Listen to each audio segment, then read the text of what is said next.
शुरू करते हैं अल्लाह के बाबरकत नाम से जो बड़ा मेहरबान और नहायत रहम वाला है। तमाम तारीफ़ें मेरे अल्लाह रब्बुल इज़्ज़त के लिए हैं। अस्सलाम वालेकुम लिसनर्स, मैं हूँ आप लोगों की host Nausheen. Welcome to my channel horror stories official. मैं उम्मीद करती हूँ आप सब लोग खैरियत से होंगे, जहाँ होंगे खुश होंगे। आज आप लोगों के लिए मैं बहुत इंटरेस्टिंग हॉरर स्टोरीज़ लाई हूँ जिन्हें आप लोग बहुत पसंद करेंगे। आज की फ़र्स्ट हॉरर स्टोरी जो है वो मिसबा शेयर कर रही हैं। मिसबा कहती हैं कि आज आपके साथ हम लोगों की ज़िंदगी में पेश आने वाली एक बहुत ही ज़्यादा ड्रावनी कहानी शेयर करना चाहती हूँ।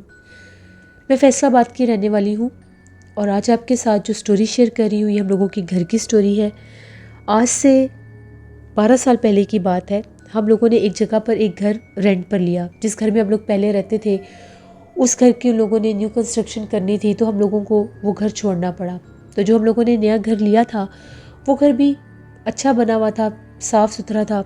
इतना नया नहीं था लेकिन था बड़ा और साफ़ सुथरा। हम लोग उस घर में शिफ्ट हो गए।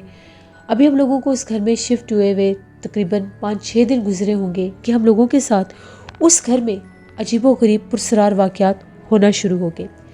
वो वाक़यात ऐसे थे कि जैसे ही रात का टाइम होता था, हम लोग, किचन काफ़ी बड़ा था तो वहाँ पर ही हम लोगों ने टेबल चेयर्स रखे हुए थे, वहीं पर हम लोग खाना खाते थे। सर्दी के मौसम में हम लोग किचन का जो दरवाज़ा था वो बंद कर देते थे। उसके 2 दरवाजे थे।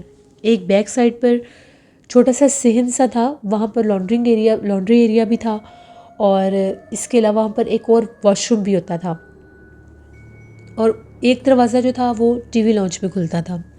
हम लोग दोनों दरवाजे बंद कर दिया करते थे और रात का खाना हम लोग किचन में बैठ कर खाते थे। कभी कभी बहुत ठंड हो जाती थी तो चूल्हे जलने की वजह से, आग जलने की वजह से किचन काफ़ी ज़्यादा गर्म होता था, तो हम लोग वहीं पर बैठे रहते थे।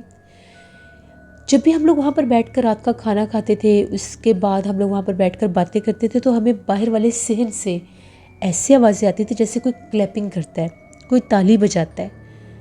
जैसे हम लोगों को ताली बजने की आवाज़ आती थी, हम लोग चुप कर जाते थे और वो ताली बजने की आवाज़ हम लोगों के उस सहन से आ रही होती थी। पहले दिन जब आवाज़ आई तो हम लोग भागते हुए बाहर निकले। हम लोगों ने देखा वहाँ पर कुछ भी नहीं था, लेकिन ताली बजने की आवाज़ आ रही थी। हम लोगों को लगा कि शायद साथ वाला घर है, उनके घर से आ रही होगी। दूसरे दिन हम लोग बैठे, फिर हम लोग खाना खा रहे थे। रात का ही टाइम था, 11 साढ़े 11 बजे का टाइम था। हम लोग चाय पी रहे थे। अम्मी थी, हम दोनों बहनें थी और मेरा छोटा भाई था। अब्बू और बड़े भाई जो थे वो बाहर टीवी लॉन्च में बैठे टीवी देख रहे थे। फिर ताली बजने की आवाज़ आई। हम लोगों ने खामोशी से वो आवाज़ सुनी। आज ताली बजने की आवाज़ के साथ किसी के हंसने की भी आवाज़ थी और आवाज़ ऐसी थी जैसे बिल्कुल कोई बारीक सी आवाज़ में हंसता है। अब हम लोगों को बड़ा डर लगा कि ये कैसे पॉसिबल है, ये कौन ताली बजाता है और आवाज़ें निकालता है। हम लोगों ने फिर दरवाज़ा खोल कर देखा, बाहर कुछ भी नहीं था। अम्मी ने ये कहा कि सुबह मैं साथ वाली से पूछूंगी कि ये क्या माजरा है, कौन यहाँ पर ये हरकतें करता है। हम लोग उठकर किचन से बाहर अपने कमरों में आ गए। रात मैं और मेरी बहन अपने रूम में थी। हम लोग बातें कर रही थी कि पता नहीं ये कहाँ से आवाज़ आती है। वैसे हम लोग डिस्कशन कर रही थी। हमें फिर से हंसने की आवाज़ आई और वो हंसने की आवाज़ हमारे बिल्कुल पास से आ रही थी। इतनी करीब से आवाज़ थी कि जैसे कोई हमारे पास बैठकर हमारी बात सुनकर हंस रहा है। बस वो आवाज़ सुनने की देर थी। हम लोग तो भागी कमरे से बाहर। हम लोगों ने ये बात जाकर अम्मी अब्बू को बताई। उन लोगों ने ये कहा कि बस तुम लोग अब इस बात के पीछे पड़ गए हो, इसलिए तुम लोग वहम कर रहे हो। उन्होंने हमारी बात ही नहीं मानी। हम लोग फिर वापस कमरे में आई डरती डरती। रात को हम लोगों को लिटरली महसूस हो रहा था कि जैसे हम लोगों के कमरे में कोई मौजूद है, कोई चीज़ों को छेड़ रहा है, कोई चल फिर रहा है, लेकिन हम उसे देख नहीं पा रहे। सुबह हुई तो हम लोग छत पर धूप में बैठे हुए थे। अम्मी ने कहा कि मैं साथ वाली से पूछती हूँ कि ये कौन रात को ऐसे तालियां बजाता है। उनके घर में झांक कर देखा, उनके घर में कोई भी नहीं था। ना कोई बंदा ना बंदे की साथ, कोई दिखाई नहीं दे रहा था। उनके घर के साथ वाला घर था वो हम लोगों के घर से थोड़ा दूर बनता था। उन्होंने जब अम्मी को यूँ झांकते देखा तो उन्होंने पूछा कि क्या बात है, आप इनके घर देख रहे हैं, खैरियत है, क्या हुआ है। अम्मी ने कहा कि ये लोग नज़र नहीं आ रहे, कहाँ पर हैं। उनका ये कहना था कि इन लोगों को तो गए हुए आज 10 दिन हो गए हैं। इनके भांजे का कोई शादी है किसी दूसरे शहर में, तो ये लोग वहाँ पर गए हुए हैं और इन लोगों ने अभी नहीं आना, ये नेक्स्ट वीक आएंगे। अभी बड़ी परेशान हुई कि ये लोग भी यहाँ पर नहीं है और सिर्फ उनके घर की ही दीवार हम लोगों के घर के साथ थी। दूसरी तरफ गली बनती थी और बाकी के जो घर थे उनमें और हमें गैप था, एक खाली प्लॉट भी था। अम्मी ने जब ये बात देखी तो अम्मी ने आकर हमें बताई। अब हम लोग थोड़े कॉन्शियस हो गए कि ये क्या माजरा, ऐसा क्यों हो रहा है। आज हम लोगों ने ये डिसाइड किया कि हम लोग ये महसूस करेंगे, हम लोग ये देखेंगे कि ऐसा कौन करता। हम लोगों के घर में एक ही मोबाइल था उस वक्त, जो टच मोबाइल था कैमरे वाला। हम लोगों ने वो जो मोबाइल था उसकी रिकॉर्डिंग ऑन करके हम लोगों ने अपने किचन की विंडो में रख दिया कि आज जो भी क्लैपिंग करेगा, जो भी कोई आवाज़ें निकालेगा, हमें पता चल जाएगा। हम लोग वहीं पर बैठे खाना वगैरह खा रहे थे, हम लोगों ने मोबाइल लगाया हुआ।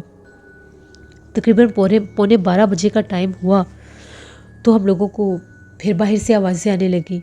आज ऐसी आवाज़ें थी जैसे 3 से 4 लोग तालियां बजा रहे हैं, हंस भी रहे हैं और उनमें किसी के रोने की भी आवाज़ है।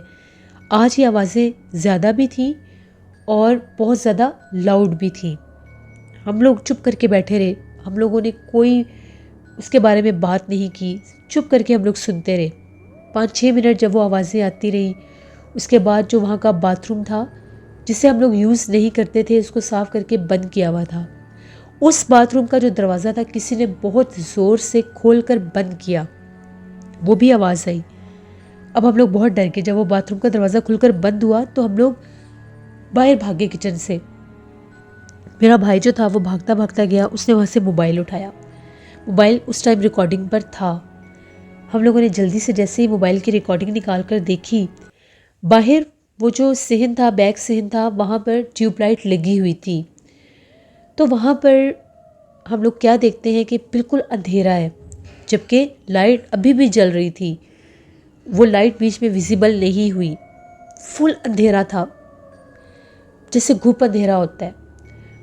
वहाँ पर हम लोगों ने चमकती आंखें देखी। उनके मुख्तलिफ साइज़ थे, कुछ बच्चे की हाइट पर थे और एक दो जो थे वो सही बड़ी हाइट में थे, जैसे कोई जैसे हम लोग यंग है, बड़े हैं, हम लोगों की हाइट है। उनकी आंखें चमक रही थी और वो ऐसे थे जैसे गोल गोल घूम रहे हैं, जैसे वो खेल रहे हैं। और जैसे ही वो बाथरूम का दरवाज़ा खुलकर बंद हुआ, उसके बाद जैसे छोटे छोटे शोले और को वाइट से जैसे वजूद होते, ऐसे फील हुए हमें। हम लोग तो बहुत डर गए कि ये तो माजरा कुछ हो रही है। अम्मी ने कहा कि ये तो जिन्नात की ऐसी आंखें होती हैं, ये भला कौन है जो इतनी ज़्यादा आंखें चमक रही हैं। हम लोग बहुत ज़्यादा डर गए। अम्मी ने कहा कि अब हमने लेट नाइट किचन में नहीं बैठना, और उस शहर में तो जाने का सवाल ही नहीं पैदा होता कि उस तरफ हम लोग जाएं। हम लोगों ने किचन का दरवाज़ा बंद कर दिया। अम्मी ने ये कहा कि अब हम किससे बात करें, किससे पूछें इस घर के बारे में, किसी को लेकर आएँ या क्या करें।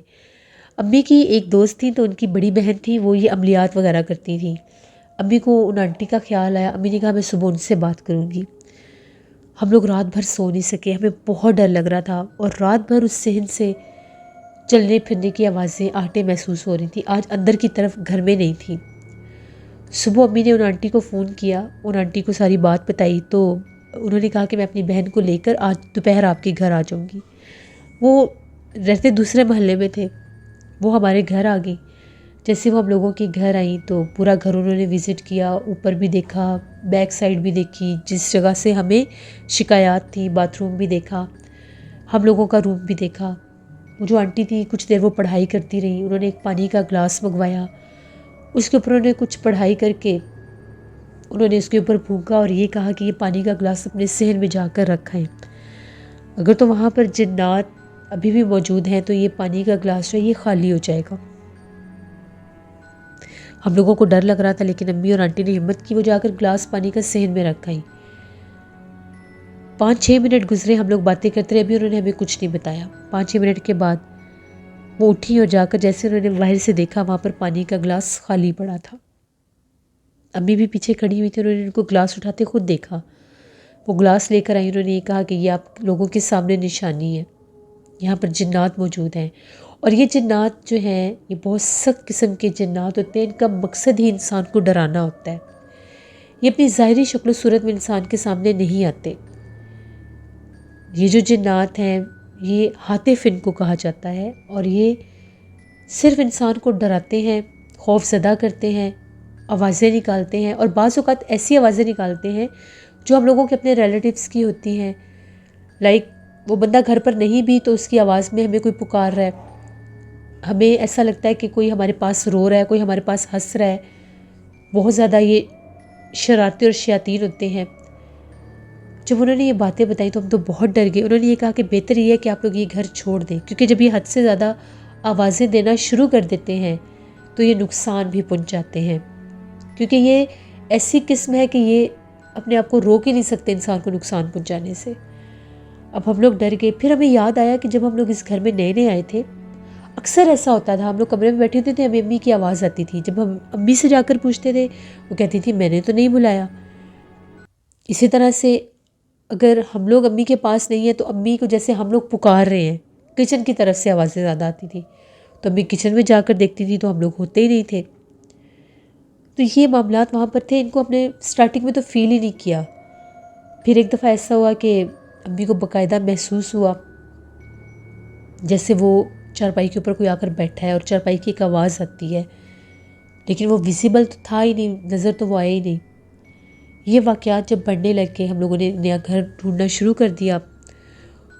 अभी वो घर कोई मिल नहीं था रहा, मजबूरी थी वहीं पर रहना था। उस सहन में तो हम लोग जाते नहीं थे, क्योंकि उन्होंने ये कहा था कि पिछला सहन और बाथरूम उनका मेन ठिकाना है, लेकिन चलते फिरते वो पूरे घर में है। अम्मी ने जब उन्हें ये कहा कि आप कोई पढ़ाई वगैरह करें, तो उन्होंने ये कहा कि अगर मैं यहाँ पर कोई पढ़ाई करूँगी तो ये आपको नुकसान देना शुरू कर देंगे। ना तो आप लोगों ने यहाँ पर कोई एक्स्ट्रा पढ़ाई करनी है, बस नमाज़ पढ़ें और कुरान पाक पढ़ें, कोई मखसूस वजीफ़ा नहीं करना इनको निकालने का, क्योंकि ये आपसे पहले यहाँ पर मुकीम है और ये बहुत बहुत पुराने हैं यहाँ पर, ये नहीं निकलेंगे यहाँ से। वो चली गई, हम लोग बहुत डर गए। अब्बू को भी सारी बात का पता चल गया। अब्बू ने घर ढूंढना शुरू कर दिया। हमें 1 माह तक घर नहीं मिला। उस 1 माह में कोई दिन ऐसा नहीं होता था जब वो आवाज़ें नहीं देते थे, कोई दिन ऐसा नहीं होता था जब वो हमें अपना आप ज़ाहिर नहीं करते थे। कभी ड्राइंग रूम के दरवाजे को नॉक करने की आवाज़ें आना, रात के वक्त सारे काम होते थे, दिन के वक्त सिर्फ आवाज़ें आती थी, जैसे हमें कोई बुलाता है, हमारा नाम लेता है, आती उसी साइड से थी। फिर अम्मी ने देखा, एक दफ़ा ऐसा हुआ था, रात 1:45 बजे का टाइम था, तो अम्मी उठी वॉशरूम में जाने के लिए। उनके रूम का जो अटैच वॉशरूम था वो ख़राब था, वो हमारे रूम में आने लगी। तो अम्मी क्या देखती है कि जैसे हम लोगों के ड्राइंग रूम में कोई औरत जा रही थी, ब्लैक कलर का उसका ड्रेस था, बहुत लंबा कद था। जैसे अम्मी ने उसे देखा, अम्मी बहुत ज़्यादा डर गई। अम्मी कमरे में वापस गई, उन्होंने दरवाज़ा बंद कर लिया। फिर 1 माह के बाद हमें घर मिल गया, हम लोग वहाँ से चले गए।